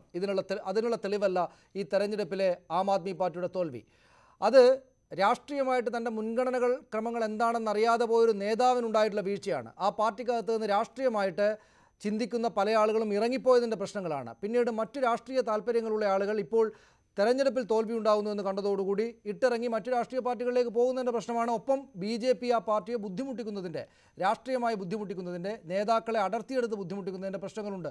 ഇന്നത്തെ യോഗത്തിൽ അരവിന്ദ് കെജ്രിവാൾ അക്കാര്യം പറയുന്നുണ്ട്. നിങ്ങളെ പണവുമായി സമീപിച്ചാൽ നിങ്ങൾ പോകരുത്, നിങ്ങൾ അക്കാര്യം ഷൂട്ട് ചെയ്തെടുക്കണം എന്ന് അദ്ദേഹം പരസ്യമായി പറയുന്നതിൻ്റെ കാര്യം BJP ഇങ്ങനെ ഞങ്ങളെ ഉപദ്രവിക്കുന്നു എന്നൊരു തോന്നൽ നാട്ടുകാർക്കിടയിലേക്ക് കൊടുക്കാൻ വേണ്ടി കൂടിയായിരിക്കുമല്ലോ സ്വാഭാവികമായിട്ടും. അപ്പം നിരവധിയായിട്ടുള്ള വെല്ലുവിളികൾക്കിടയിൽ പ്രവർത്തിക്കുന്ന ആം ആദ്മി പാർട്ടി എന്ന രാഷ്ട്രീയ പാർട്ടിക്ക് ചില വീഴ്ചകൾ കൂടെ ഉണ്ടായപ്പോൾ ഈ തിരിച്ചടി ഉണ്ടായി എന്നല്ലാതെ ആ ബദൽ രാഷ്ട്രീയത്തിൻ്റെ സ്പേസ് അവിടെയുണ്ട്. നിങ്ങൾ ഈ പറയുന്ന നവ ഉദാരവൽക്കരണം പോലുള്ള സംഗതികൾ മുന്നോട്ട് വെച്ചാൽ കാര്യം നടക്കുകയില്ല.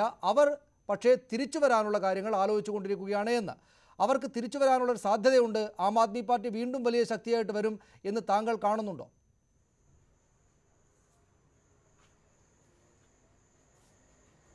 ആം ആദ്മി പാർട്ടി വരുമോ വരില്ലേ എന്നുള്ളതല്ല പ്രശ്നം. പക്ഷേ സനീഷ് പറഞ്ഞ ഒരു വാദത്തോട് ഞാൻ യോജിക്കുന്നു. ഒരു സ്പേസ് ഉണ്ട്, ആൻറ്റി BJP സ്പേസ് നമ്മുടെ രാജ്യത്തുണ്ട്. ഇപ്പോൾ BJP അതിൻ്റെ നമ്മുടെ രാജ്യത്തിൻ്റെ ചരിത്രത്തിൽ ആദ്യമായി ഒരു കമ്മ്യൂണൽ പൊളിറ്റിക്കൽ പാർട്ടിക്ക് മെജോറിറ്റി പാർലമെൻറ്റ് കിട്ടി. നമ്മുടെ രാജ്യത്ത് 30 വർഷത്തിന് ശേഷമാണ് ഒരു രാഷ്ട്രീയ പാർട്ടിക്ക് മെജോറിറ്റി കിട്ടുന്നത്. 1984 ശ്രീ രാജീവ് ഗാന്ധിയുടെ നേതൃത്വത്തിലുള്ള സർക്കാരിന് ശേഷം ഒരു രാഷ്ട്രീയ പാർട്ടിക്കും ഒറ്റയ്ക്ക് ഭരിക്കാനുള്ള മെജോറിറ്റി പാർലമെൻറ്റിലില്ല. 30 കൊല്ലത്തിന് ശേഷം കിട്ടി, അതും ഒരു കമ്മ്യൂണൽ പാർട്ടിക്ക് കിട്ടി. ആ മെജോറിറ്റി കിട്ടിയെങ്കിലും ഇന്ത്യ പോലൊരു സ്ഥലത്ത് തെരഞ്ഞെടുപ്പിൻ്റെ ശതമാനം പരിശോധിച്ചാൽ, എന്തിനാണ് ഈ ശതമാന കണക്ക് പറയുന്നതെന്നൊക്കെ ചോദിച്ച് ചിലർ പരിഹസിക്കും. പക്ഷേ ശതമാനം പരിശോധിച്ചാൽ BJPക്ക് ഒറ്റക്ക് 31, BJPയുടെ സഖ്യകക്ഷികളത് മാറ്റി നിർത്തിയാൽ ഇന്ത്യയിൽ 62% BJPയെ എതിർക്കുന്നവരുണ്ട്. അത് വലിയ കാര്യം തന്നെയാണ്. അതിപ്പോഴും ആ പെർസെൻറ്റേജ് നിലനിൽക്കുന്നുണ്ട്.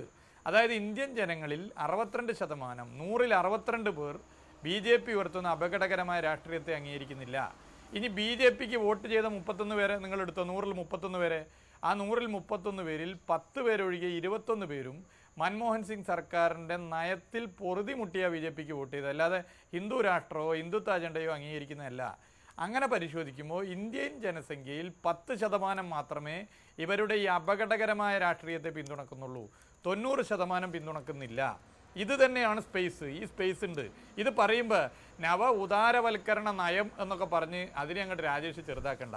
വളരെ സിമ്പിളായിട്ട് ഞാൻ പറയാം. വിലക്കയറ്റം, പൊതുമേഖലാ സ്ഥാപനങ്ങളുടെ തകർച്ച, കർഷകരുടെ ആത്മഹത്യ, അഭ്യസ്തവിധരായ യുവജനങ്ങളുടെ തൊഴിലായ്മ, പണമുള്ളവരുടെ മക്കൾക്ക് മാത്രം പഠിക്കാൻ പറ്റുന്നൊരു വിദ്യാഭ്യാസ നയം, ഇതൊക്കെയാണ് ഈ നവ ഉദാരവൽക്കരണ നയത്തിൻ്റെ പ്രൊഡക്റ്റ്. ഇവിടെയാണ് BJP പ്രവർത്തകൻ്റെ വീട്ടിലുൾപ്പെടെ ബാധിക്കുന്ന വിലക്കയറ്റം, പൊതുമേഖലാ സ്ഥാപനങ്ങളുടെ തകർച്ച, കർഷക ആത്മഹത്യ, ഇവ രാഷ്ട്രീയത്തിൽ ചർച്ചയ്ക്ക് വിധേയമാക്കുകയും ഇത് പ്രധാന അജണ്ടയാക്കി മാറ്റി തീർക്കുകയും ചെയ്യുക എന്നുള്ള ഉത്തരവാദിത്തമാണ് ഞാൻ ഉൾപ്പെടെയുള്ള ഇടതുപക്ഷ പ്രസ്ഥാനത്തിൻ്റെ പ്രവർത്തകർക്കും ഇടതുപക്ഷ പ്രസ്ഥാനത്തിനും ആൻറ്റി BJP ആയി നിലകൊള്ളുന്ന എല്ലാവർക്കുമുള്ളത്. അതിന് പകരം BJP ഉയർത്തുന്ന അജണ്ടകൾക്ക് പിന്നാലെ പോകാതെ മതവർഗീയതയ്ക്ക് പകരം മറ്റേതെങ്കിലും മതത്തിൻ്റെ വർഗീയതയോ അല്ലെങ്കിൽ മറ്റെന്തെങ്കിലും ഉപയോഗിക്കുന്നതിന് പകരം BJPയുടെ പ്രവർത്തകൻ്റെ വീട്ടിലുൾപ്പെടെ ബാധിക്കുന്ന ദൈനംദിന ജീവിത പ്രശ്നമായ നവ ഉദാരവൽക്കരണ നയത്തിൻ്റെ ഉൽപ്പന്നം തന്നെ രാജേഷ് അങ്ങനെ പറയും, ഉൽപ്പന്നമായ ഈ പറഞ്ഞ ജനവിരുദ്ധ വിഷയങ്ങളെ ചർച്ച ചെയ്യിക്കുക എന്നുള്ളതാണ് ഇനി ഇന്ത്യൻ രാഷ്ട്രീയത്തിൽ BJPയെ ചെറുക്കാൻ ചെയ്യേണ്ട മാർഗം. അത് സ്വീകരിക്കാനുള്ള പ്രവർത്തനമാണ് നാം ഓരോരുത്തരും ചെയ്യേണ്ടത്. ആ രാഷ്ട്രീയ സ്ഥലത്തേക്ക് ആം ആദ്മി പാർട്ടി വരികയാണെങ്കിൽ, ആ രാഷ്ട്രീയം ചർച്ച ചെയ്യാനുള്ള നിലപാടിലേക്ക് ആം ആദ്മി പാർട്ടി വീണ്ടും വരികയാണെങ്കിൽ അവർക്ക് സ്പേസ് ഉണ്ട് എന്നതാണല്ലോ പറഞ്ഞതിനർത്ഥം. ശ്രീ പന്തളം സുധാകരൻ, കോൺഗ്രസിൻ്റെ രാഷ്ട്രീയ സ്ഥലമായിരുന്നു ഡൽഹി. കോൺഗ്രസ്സിന് വലിയ ആധികാരികത ഉണ്ടായിരുന്ന ഇടം. അവിടെ കോൺഗ്രസ്സിനോടുള്ള വിശ്വാസ്യത നഷ്ടപ്പെട്ടതുകൊണ്ടാണ് ആം ആദ്മി പാർട്ടിയിലേക്ക് ആളുകൾ പോയത്. ആ ഇടവേള കഴിഞ്ഞപ്പോൾ BJPക്ക് ബദലായിട്ട് കോൺഗ്രസ് തന്നെ വരണം എന്ന നിലപാട് എന്ന തോന്നലുണ്ടായപ്പോൾ അതിലേക്ക് ആളുകൾ തിരിച്ചു വന്നിട്ടുണ്ട് എന്ന് പറയുന്ന ആളുകൾ കൂടെയുണ്ട്. 3-ാം സ്ഥാനത്താണ് കോൺഗ്രസ് എങ്കിൽ തന്നെയും കോൺഗ്രസിൻ്റെ വോട്ടുകൾ കുറേയേറെ തിരിച്ചു വന്നിട്ടുണ്ട് എന്ന് വിചാരിക്കുന്ന ആളുകളുമുണ്ട്. അങ്ങനെ കോൺഗ്രസ്സിന് ഏതെങ്കിലും തരത്തിൽ ഊർജം നൽകുന്ന രാഷ്ട്രീയ വിവരങ്ങൾ ഈ ഡൽഹി തെരഞ്ഞെടുപ്പ് വിധിയിലുണ്ടോ? അതായത് ശ്രീമതി ഷീലാ ദീക്ഷിത് മുഖ്യമന്ത്രിയായ സന്ദർഭത്തിലാണ് യഥാർത്ഥത്തിൽ വളരെ ആരൊക്കെ എന്തൊക്കെ പറഞ്ഞാലും ഡൽഹിയുടെ ഡെവലപ്മെൻറ്റ് ചരിത്രത്തിൽ വിപ്ലവം സൃഷ്ടിച്ച ഒരു ഗവൺമെൻറ്റായിരുന്നു ശ്രീമതി ഷീലാ ദീക്ഷിത്തിൻ്റെ ഗവൺമെൻറ്. ആ ഗവൺമെൻറ്റാണ് യഥാർത്ഥത്തിൽ ഈ മുനിസിപ്പൽ കോർപ്പറേഷൻ 2ആയി തിരിച്ചതുമൊക്കെ.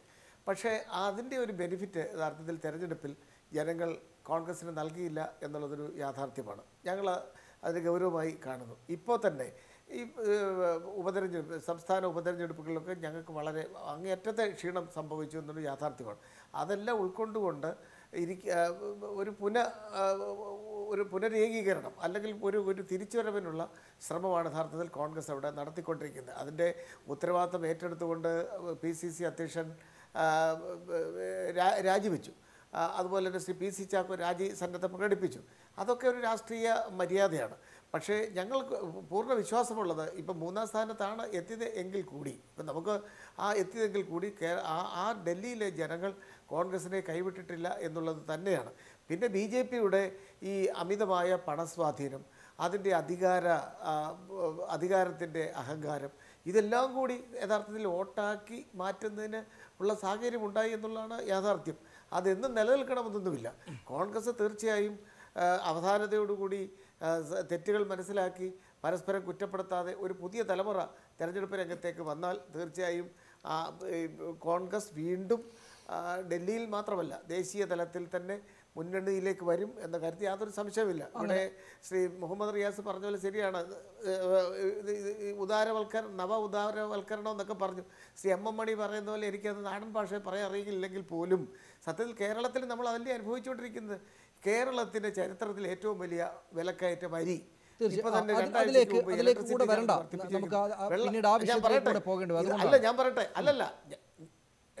ഞാൻ പറയട്ടെ അപ്പോൾ ഇതൊക്കെ ഉദാരവൽക്കരണത്തിൻ്റെ എന്ന് പറയുന്നത് എന്തിനാണെന്ന് ചോദിച്ചാൽ നമ്മളെ പറ്റിക്കാനാണ്, കേരളീയരെ പറ്റിക്കാനാണ്. അപ്പം ഉദാരവൽക്കരണത്തിന്റെ ഭാഗമല്ല. അതാണ് ഞാൻ തിരിച്ചു വരാം താങ്കളിലേക്ക്. ശ്രീ ഷൗക്കത്ത് അലി, ഈ സവിശേഷമായിട്ടുള്ള രാഷ്ട്രീയ സ്ഥിതി ഞാൻ താങ്കളിലേക്ക് വരും. അതിനൊരു മറുപടി പറയാൻ സനീഷേ പറഞ്ഞോളൂ. അല്ല, ഒറ്റയടിക്കാണ്ട് പറഞ്ഞു പോകുന്നതാണല്ലോ നല്ലത്. പിന്നെ നമ്മൾ മറന്നു പോലോ കേൾക്കുന്ന ആളുകൾക്കിടയിലേ. പറഞ്ഞോളൂ, ഇതാണ് അതിന്റെ പ്രശ്നം. ഈ കേരളത്തിലേക്കും എം എം മണിയിലേക്കും ഒക്കെ വന്നാൽ അതിന് വിശദീകരണത്തിന് സമയം തരേണ്ടി വരും. പറഞ്ഞോളൂ, പെട്ടെന്ന് പറയൂ. ഹലോ, ഇല്ല എം എം മണിയിലേക്കൊന്നും ഞാൻ പോകുന്നില്ല. എം എം മണിയിലേക്കൊന്നും ഞാൻ പോകുന്നില്ല. ഒറ്റ ഉദാഹരണം അദ്ദേഹത്തിന് പറഞ്ഞുതരാം. കേരളത്തിൽ പൊതുവിതരണ ശൃംഖല ശക്തിപ്പെടുത്തുന്ന സഹകരണ സ്ഥാപനങ്ങളും സർക്കാർ സ്ഥാപനങ്ങളും വഴി ഉത്സവവേളകളിൽ പോലും ജനങ്ങൾക്ക് ഭക്ഷ്യധാന്യം എത്തിക്കുന്ന, സർക്കാർ സംഭരിക്കുന്ന, സർക്കാർ നേരിട്ട് മാർക്കറ്റിൽ ഇടപെടുന്ന തന്നെയാണ് ഇതിന് ബദൽ. നിങ്ങൾ ഭരിക്കുന്ന ഏതേ സംസ്ഥാനത്തുണ്ടോ ആദ്യം നടപ്പിലാക്കുന്നിട്ട് വർത്താനം പറയും. വ്യക്തമാണ്, താങ്കളുടെ മറുപടിയും വ്യക്തമാണ്. അതിന് മറുപടി നൽകേണ്ടതല്ല ശ്രീ വ്യക്തമാണ്. നമുക്ക് വേറൊരു ദിവസം വേറൊരു ചർച്ച നടത്താം. ശ്രീ ഷൗക്കത്ത് അലി, ഈ ഡൽഹി സവിശേഷമായിട്ടുള്ള ഭരണ പ്രശ്നങ്ങളുള്ള സ്ഥലമാണ്. ആ ഭരണ പ്രശ്നങ്ങൾക്ക് അകത്തുകൂടെ ബുദ്ധിമുട്ടിലാക്കപ്പെട്ടിരുന്നു അരവിന്ദ് കെജ്രിവാളും അദ്ദേഹത്തിന്റെ സർക്കാരും. അതായത് അവിടെ പോലീസിന്മേൽ സ്വാധീനമില്ല, മറ്റു തരത്തിലുള്ള ബുദ്ധിമുട്ടുകൾ കേന്ദ്ര സർക്കാരിൻ്റെ ഭാഗത്തുനിന്നുണ്ടായിട്ടുണ്ട്. BJP സ്വാഭാവികമായിട്ടും രാഷ്ട്രീയ എതിർകക്ഷിയായതുകൊണ്ട് അവരുടെ പ്രവർത്തനങ്ങളെ തടസ്സപ്പെടുത്തുന്ന ശ്രമങ്ങൾ അവരുടെ ഭാഗത്തുനിന്നുണ്ടായിട്ടുണ്ട് എന്ന ആക്ഷേപങ്ങൾ കൂടെയുണ്ട്. ഏത് നിലക്കാണ് അതിനെ അതിജീവിക്കാനാവുക? നോക്കൂ, നിങ്ങൾക്ക് ചെയ്യണമെന്ന് ആഗ്രഹിക്കുന്ന കാര്യങ്ങൾ പോലും BJPയുടെയും കേന്ദ്ര സർക്കാരിൻ്റെ അനുകൂല നിലയില്ലാത്തത് കൊണ്ടും നടപ്പാക്കാൻ സാധിക്കുന്നില്ലെങ്കിൽ അത് വരും ദിവസങ്ങളിൽ എങ്ങനെയാണ് സ്ഥാപിക്കാനാവുക വോട്ടർമാർക്ക് മുന്നിൽ?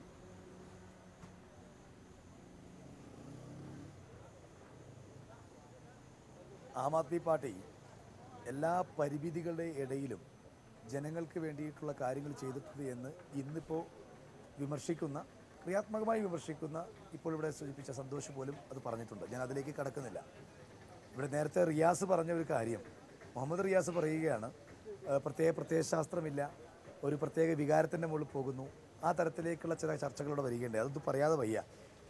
32,000 കോടി രൂപയുടെ ബജറ്റ് അവതരിപ്പിച്ച ആം ആദ്മി പാർട്ടി 48,000 കോടി രൂപയുടെ ബജറ്റ് അവതരിപ്പിക്കാൻ 3 വർഷം കൊണ്ട് ശേഷി ഉണ്ടാക്കിയിട്ടുണ്ടെങ്കിൽ അതും നികുതി കുറക്കുക, വെള്ളം ഫ്രീ കൊടുക്കുക, എന്നിട്ട് പോലും നമുക്ക് ആ തരത്തിൽ കറണ്ട് പകുതി ഫ്രീ കൊടുക്കുക, എന്നിട്ട് പോലും നമുക്ക് ആ തരത്തിൽ അങ്ങനെ ഒരു സാമ്പത്തിക വളർച്ച നേടാൻ കഴിഞ്ഞിട്ടുണ്ടെങ്കിൽ അത് വലിയൊരു എക്കണോമിക്സാണ്. ആ എക്കണോമിക്സ് പഠിക്കണം.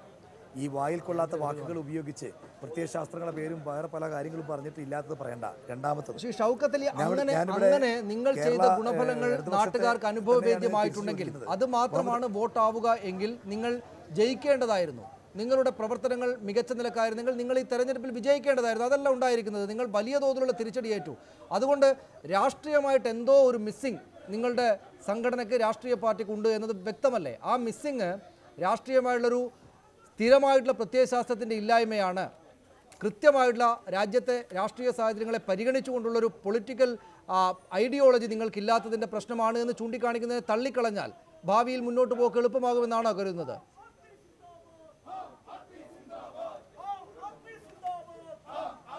അല്ല, അതിലേക്ക് ഞാൻ വരുന്നതിന് മുമ്പ് എനിക്ക് പറയാനുള്ളത് ഒരൊറ്റ കാര്യമുള്ളൂ. ഈ പറയുന്ന ഇവിടെ ഞാൻ സന്ദർഭം തന്നെ പറഞ്ഞോളൂ, കേൾക്കാം, പറഞ്ഞോളൂ.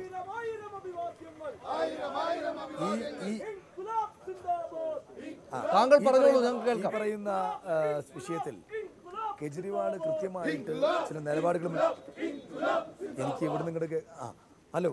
അപ്പോൾ ഈ പറയുന്ന ഈ വിഷയത്തിൽ ആം ആദ്മി പാർട്ടി ഇപ്പോൾ MCD ഇലക്ഷനോടുകൂടി ഇല്ലാതായിപ്പോയി എന്ന് വരുത്തി തീർക്കാനുള്ള ശ്രമങ്ങൾ ഇവിടെ ഉണ്ടാകുമ്പോൾ എനിക്ക് വളരെ കൃത്യമായിട്ട് പറയേണ്ടി വരും, ആം ആദ്മി പാർട്ടി ഇന്ത്യൻ ചരിത്രത്തിൽ വലിയൊരു സംഭവമാണ് ഇപ്പോൾ കാണിച്ചുകൊണ്ടിരിക്കുന്നത്.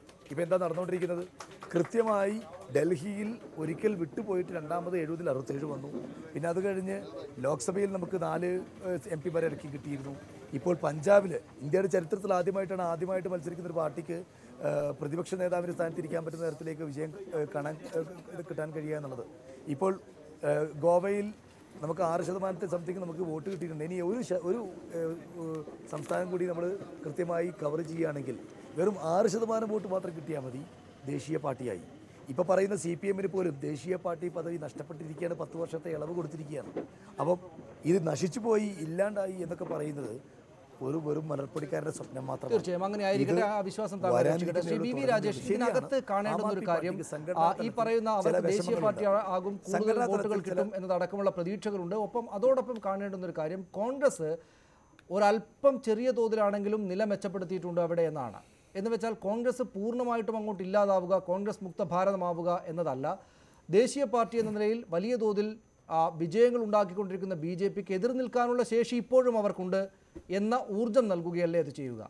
സനീഷ്, അഴിമതിയിൽ മുങ്ങിയ കോൺഗ്രസിനെ ഈ അമ്മ മകൻ പാർട്ടിയെ ഇന്ത്യൻ രാഷ്ട്രീയത്തിൽ നിന്നും തുടച്ചു നീക്കുക എന്നുള്ളത് തന്നെയാണ് ഞങ്ങളുടെ ലക്ഷ്യം. കോൺഗ്രസ് മുക്ത ഭാരതത്തിന് ഞങ്ങൾ ശ്രമിച്ചുകൊണ്ടിരിക്കുകയാണ്. അത് തന്നെയാണ് സംഭവിക്കാൻ പോകുന്നത്. അപ്പോൾ താങ്കൾ പറഞ്ഞ റെലവൻ്റായിട്ടൊരു ചോദ്യമുണ്ട്, എങ്കിലും കോൺഗ്രസ്സിന് കുറച്ച് വോട്ടുകൾ കിട്ടിയില്ലേ എന്നുള്ളത്. ജനാധിപത്യത്തിൽ ഒരിക്കലും BJP മാത്രമേ കാണുകയുള്ളൂ എന്ന് ഞങ്ങൾ വിശ്വസിക്കുന്നില്ല. BJP ശക്തമായിട്ട് മുന്നോട്ട് കൊണ്ടുപോകാൻ ഞങ്ങൾ ശ്രമിക്കും. സ്വാഭാവികമായിട്ടും BJPക്ക് എതിരായിട്ടുള്ള ഒരു വികാരം ഒരു ജനത എല്ലാ കാലഘട്ടത്തിലും ഉണ്ട്, അതുണ്ടാകണമല്ലോ, ജനാധിപത്യത്തിൽ ഉണ്ടാകണമല്ലോ.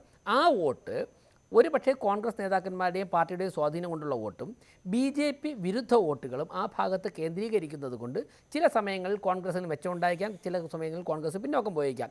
അതിലപ്പുറം കോൺഗ്രസിൻ്റെ ഒരു തിരിച്ചുവരവ് ഇനി ഒരിക്കലും തന്നെ, അവർ തന്നെ കഴിഞ്ഞ 8-10 വർഷമായിട്ട് വളർന്നു വന്ന എല്ലാ നേതാക്കന്മാരുടെയും മുനയൊടിച്ച് അവർ തന്നെ രാഹുൽ ഗാന്ധിക്ക് വേണ്ടി അവസരമുണ്ടാക്കി ആ പാർട്ടിയെ അവർ തന്നെ മൂലക്കിരുത്തി. അതുകൊണ്ട് അതിനെക്കുറിച്ച് വലിയ ചർച്ച ചെയ്യേണ്ട വലിയ പ്രതീക്ഷയുണ്ട് എന്ന് എനിക്ക് തോന്നുന്നില്ല. ഇനി ദയവേത് ഒന്ന് സമയം തരണം.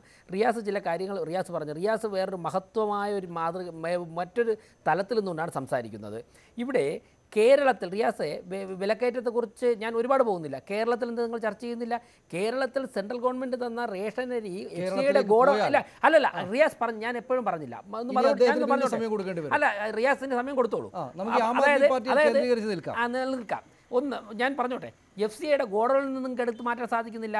72 മണിക്കൂറായി കേരളത്തിൽ പോലീസ് മേധാവിയില്ല. ആഗോള നയത്തിന്റെ ഭാഗമാണോ? പോലീസ് മേധാവിയില്ല. ബഹ്റ DGP ആണോ? അല്ലല്ല, ആം ആദ്മി പാർട്ടിക്ക് സംഭവിച്ചതിൻ്റെ ഒരു ഘടകം കൂടി ഞാൻ പറയാം. ഈ പിണറായി വിജയൻ കഴിഞ്ഞ ദിവസം ഡൽഹിയിൽ പോയിട്ട് അരവിന്ദ് കെജ്രിവാളിന് ഒരു ഉപദേശം കൊടുത്തു. ഇതുപോലുള്ള ചില ആൾക്കാർ അവിടെ ചെന്നിട്ട് അരവിന്ദ് കെജ്രിവാളിനെ അദ്ദേഹം എന്താണോ ഉള്ളത് അതിനേക്കാൾ ഒരു 100 ഇരട്ടി അങ്ങ് ഉയർത്തിയിട്ട് നിങ്ങൾ നിന്നോളൂ, മോഡിക്കെതിരെ നിന്നോളൂ എന്ന് പറഞ്ഞുകൊണ്ട് ഇതൊരു സ്വപ്ന ലോകത്തേക്ക് മാറ്റി. അതൊക്കെ തന്നെയാണ് തകർച്ചയ്ക്ക് കാരണം. യാഥാർത്ഥ്യം തിരിച്ചറിഞ്ഞുകൊണ്ടുള്ള ഒരു പ്രവർത്തനം നടത്താത്തിടത്തോളം കാലം ആം ആദ്മി പാർട്ടിയുടെ ഗതി. സനീഷ് വേറെന്ന് ചോദിച്ചു, central government Aam Aadmi പാർട്ടിയെയും ബുദ്ധിമുട്ടിക്കുന്നു, Delhi government. ഞാൻ ഒരു കാര്യം തുറന്നു പറയാമല്ലോ, ഞാനൊരു അരാഷ്ട്രീയവാദിയാണ്, അരാജകവാദിയാണ് എന്ന് പറഞ്ഞുകൊണ്ട് ഇന്ത്യൻ രാഷ്ട്രീയത്തിൽ നിൽക്കുന്ന അരവിന്ദ് കെജ്രിവാളിൻ്റെ ആം ആദ്മി പാർട്ടിയെ സംരക്ഷിക്കേണ്ട ബാധ്യത ഞങ്ങൾക്കില്ല, അവരെ വളർത്തേണ്ട ബാധ്യത ഞങ്ങൾക്കില്ല. ഞങ്ങളുടെ രാഷ്ട്രീയ പ്രതിയോഗിയാണ് അവരുടെ പോരായ്മകൾ ഞങ്ങൾ തുറന്ന് പറഞ്ഞുകൊണ്ട് നിലയിരിക്കും. പിന്നെ മറ്റൊന്ന്, ഡൽഹിയിൽ താങ്കൾ പറഞ്ഞപ്പോൾ ഇടപെട്ടില്ല സുഹൃത്തെ, ഡൽഹി ഗവൺമെന്റിനെ കേന്ദ്ര ഗവൺമെന്റ് ഭരണഘടനയ്ക്കുള്ളിൽ നിന്നുകൊണ്ട് ഡൽഹി ഗവൺമെന്റിന് പ്രവർത്തിക്കാൻ കഴിയുന്ന എല്ലാ സ്വാതന്ത്ര്യം നൽകിയിട്ടുണ്ട്. അങ്ങനെ ഏതെങ്കിലും സ്വാതന്ത്ര്യം നൽകാതിരുന്നുവെങ്കിൽ അവർക്ക് സ്വാഭാവികമായിട്ടും ലഫ്റ്റനന്റ് ഗവർണറെ സമീപിക്കാം, കോടതിയെ, സുപ്രീം കോടതിയെ സമീപിക്കാം, രാഷ്ട്രപതിയെ സമീപിക്കാം. പക്ഷേ ഞങ്ങളുടെ ആം ആദ്മി പാർട്ടിയെയും അരവിന്ദ് കെജ്രിവാളിനെയും സംരക്ഷിക്കുക നിങ്ങളുടെ ജോലി അല്ലാത്തതുകൊണ്ട് അവരെ ഉപദ്രവിക്കുക നിങ്ങളുടെ രാഷ്ട്രീയമായിട്ടുള്ള നിങ്ങളുടെ ജോലിയാണ്. നമുക്ക് ഈ ചർച്ച അവസാനിപ്പിക്കാം. ശ്രീ സന്തോഷ് ജോയി, പലതരത്തിലുള്ള പ്രശ്നങ്ങളുണ്ട്. ഈ കാര്യങ്ങൾ, ഈ വസ്തുതകൾ തിരിച്ചറിയുന്ന ഒരു അരവിന്ദ് കെജ്രിവാളിനെ വരും ദിവസങ്ങളിൽ പ്രതീക്ഷിക്കാനാകുമോ? ഈ പറയുന്ന മറ്റൊരു പ്രശ്നം കൂടെ ഉള്ളത്, പ്രത്യേകിച്ചൊരു രാഷ്ട്രീയ ഐഡിയോളജിയുടെ പുറത്തല്ലാതെ അരവിന്ദ് കെജ്രിവാളിനൊപ്പം വലിയൊരു സ്വാധീനശേഷിയായിട്ട് ആ പാർട്ടി വന്നതുകൊണ്ട് നിന്നിരുന്ന രാഷ്ട്രീയ നേതാക്കളെല്ലാം പല ഘട്ടങ്ങളിലായിട്ട് കൊഴിഞ്ഞുപോയിക്കൊണ്ടിരിക്കുകയാണ്. BJP വലിയ പാർട്ടിയായിട്ട് വരുന്നു എന്ന് കാണുമ്പോൾ അതിനൊപ്പം ചേരാൻ കുറേയേറെ നേതാക്കളുണ്ടാകും.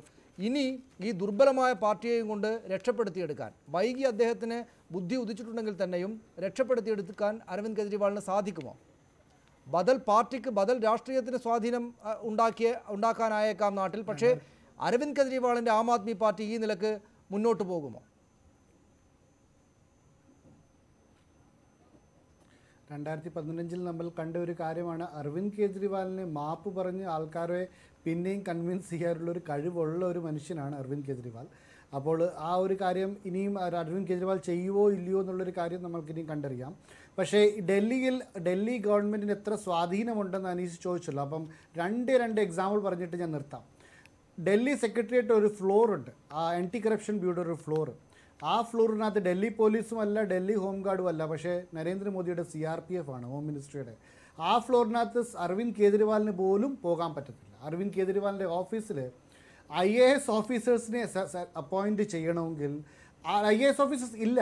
ഏകദേശം 15-16 വേക്കൻസി ഉള്ളതിനകത്ത് 2-3 IAS ഓഫീസേഴ്സാണ് ഇപ്പോഴുള്ളത്. മോഡി വരുന്നതിന് മുമ്പ് അവിടെ MLA-മാരുടെ എഗെയിൻസ്റ്റുള്ള കേസിൻ്റെ ലിസ്റ്റ് അനീസ് എടുത്ത് ഒന്ന് അന്വേഷിച്ചിട്ട് ഒരു അരമണിക്കൂറിൻ്റെ പ്രോഗ്രാം നമ്മൾ ചെയ്യാൻ മനസ്സിലാക്കാം. ഒരു MLA-യുടെ എഗെയിൻസ്റ്റുള്ള കേസ് എന്ന് പറഞ്ഞാൽ 15 വർഷം മുമ്പ് മകൻ്റെ കല്യാണ സമയത്ത് ടെൻറ്റിൻ്റെയും ക്രോക്കറിയുടെയും വാടക കൊടുക്കാത്തതിന് ആ ക്രോക്കറി കടക്കാരൻ ചെയ്ത ഒരു കേസ് കാരണമാണ് അയാളെ രാത്രി എടുത്ത് തിഹാഡ് ജയിലിൽ കൊണ്ടിട്ട് ഡൽഹി പോലീസ്. അപ്പോൾ അങ്ങനത്തെ ഒരു സാഹചര്യം ഡൽഹിയിൽ മോദി ഗവൺമെൻറ് ഉണ്ടാക്കുന്നുള്ളൊരു കാര്യം സംശയമില്ല. അങ്ങനത്തെ ഒരു സാഹചര്യം ഡൽഹി ഗവൺമെൻറ്റും നരേന്ദ്രമോദി ഗവൺമെൻറ്റിൻ്റെ ഗവർണേഴ്സും ബാക്കി സംസ്ഥാനങ്ങളിൽ ഉണ്ടാക്കത്തില്ലെന്നും നമുക്ക് പറയാൻ പറ്റത്തില്ല. അപ്പോൾ പക്ഷേ ഡൽഹിയിലെ രാഷ്ട്രീയ സാഹചര്യം അങ്ങനെ തന്നെയായിരുന്നല്ലോ മുമ്പും. നരേന്ദ്രമോദിക്ക് മുമ്പും ഡൽഹിയിലെ രാഷ്ട്രീയ സാഹചര്യം, ഭരണ സാഹചര്യം ഇങ്ങനെയായിരുന്നില്ലേ ശ്രീ സന്തോഷ് ജോയി? സന്തോഷ്, നരേന്ദ്രമോദി പ്രധാനമന്ത്രി ആവുന്നതിന് മുമ്പ് ഡൽഹി പോലീസ് തന്നെയാണ് ഡൽഹി കൺട്രോൾ ചെയ്യുന്നത്. വ്യക്തമാണത്. പറഞ്ഞോളൂ ശ്രീ സന്തോഷ്. ഷീല ദീക്ഷിത് അടൽ ബിഹാരി വാജ്പേയി ഗവൺമെന്റ് സമയത്ത് ഭരിച്ചതാണോ ഡൽഹിയിൽ? ഒരു മ്യൂച്വൽ റെസ്പെക്ട് ഉണ്ട്, പബ്ലിക്കിന്റെ മാൻഡേറ്റിന് ഒരു മ്യൂച്വൽ റെസ്പെക്ട് ഉണ്ട്. ഷീല ദീക്ഷിത്തും അടൽ ബിഹാരി വാജ്പേയി ഷീല ദീക്ഷിത്തും അടൽ ബിഹാരി വാജ്പേയി ഗവൺമെന്റും കൂടെ മാനേജ് ചെയ്തിട്ടല്ലേ ഡൽഹി മെട്രോ ഡൽഹിയിൽ വന്നത്. എന്തുകൊണ്ട് അരവിന്ദ് കെജ്രിവാളിനും നരേന്ദ്രമോദിക്കും കൂടെ കോർപ്പറേറ്റ് ചെയ്തിട്ട് ഈ തലസ്ഥാനത്തെ മുമ്പോട്ട് കൊണ്ടുപോകാൻ പറ്റത്തില്ല? സന്തോഷ്, അരവിന്ദ് കെജ്രിവാളിനെ അതിന് തയ്യാറാകാത്തത് നാഴികയ്ക്ക് 40 വട്ടം നരേന്ദ്രമോദി വിരുദ്ധതയും പറഞ്ഞ് ഞാൻ നരേന്ദ്രമോദിക്കെതിരെ മുഖ്യമന്ത്രി ആയിക്കൊണ്ട് സമരം ചെയ്യുമെന്ന് പറഞ്ഞു. നരേന്ദ്രമോദി വിരുദ്ധത പറയുന്നത് കൊണ്ട്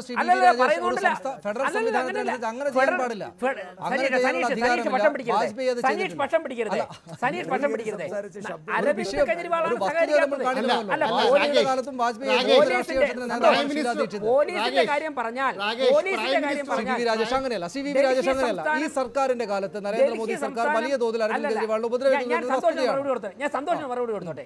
ഡൽഹി സംസ്ഥാനം രൂപം കൊണ്ടതിന് ശേഷം എന്നെങ്കിലും ഡൽഹി സംസ്ഥാനത്തിൻ്റെതായ പോലീസ് ഡൽഹി ഭരിച്ചിട്ടുണ്ടോ? എല്ലാ തവണയും ഇന്ന് വരെയും കേന്ദ്ര ഗവൺമെന്റ് കൺട്രോളിലുള്ള പോലീസ് തന്നെയാണ് ഭരിക്കുന്നത്. ഷീലാ ദീക്ഷിത് ഭരിച്ചപ്പോഴും. ഇപ്പോൾ മാത്രം എന്താ ഈ പ്രത്യേകത? ഇനി ഇടപെടരുത്. ശ്രീ സന്തോഷ് ജോയി പറയൂ, അവസാനിപ്പിക്കാം നമുക്ക് ചർച്ച. രാകേഷ്, ഒരു കാര്യം നമ്മൾ മനസ്സിലാക്കണം. ഛത്തീസ്ഗഡ് രമൺ സിംഗിന്റെ ഒരു IAS ഓഫീസറിന്റെ അഗേൻസ്റ്റ് ആരോപണം ഉണ്ടായിരുന്നു. രമൺ സിംഗിന്റെ ഓഫീസ് പോലീസ് റെയ്ഡ് ചെയ്തു. എന്തുകൊണ്ട് അരവിന്ദ് കെജ്രിവാളിന്റെ പോലീസ് ഓഫീസിൽ CBI വന്ന് രാവിലെ അരവിന്ദ് കെജ്രിവാൾ എത്തുമ്പോൾ അദ്ദേഹം പറയട്ടെ? അരവിന്ദ് കെജ്രിവാളിന്റെ ഓഫീസിൽ ഒരു മുഖ്യമന്ത്രി അരവിന്ദ് കെജ്രിവാളിനെതിരെ അങ്ങനെ ചെയ്യുന്നത് അരവിന്ദ് കെജ്രിവാൾ നരേന്ദ്രമോദിയെ ഉപദ്രവിക്കുന്നത് എന്തുകൊണ്ടാണ്? ശ്രീ വി രാജേഷ്, വ്യക്തമാണ്. അതിൽ ഈ പറഞ്ഞ മ്യൂച്വൽ റെസ്പെക്ട് ഇല്ല എന്നത് അദ്ദേഹം മുന്നോട്ട് വെക്കുമ്പോൾ അത് അങ്ങനെ തന്നെ കേൾക്കേണ്ടതുണ്ട്. വാജ്പേയി കാണിച്ചിരുന്ന മ്യൂച്വൽ റെസ്പെക്ട് നരേന്ദ്രമോദിയുടെ ഭാഗത്തുനിന്നുണ്ടാകുന്നില്ല എന്ന് ശ്രീ സന്തോഷ് ജോയി താങ്കൾ പറഞ്ഞ അവസാനിപ്പിക്കും. ശ്രീ സന്തോഷ് ജോയി താങ്കൾ പറഞ്ഞ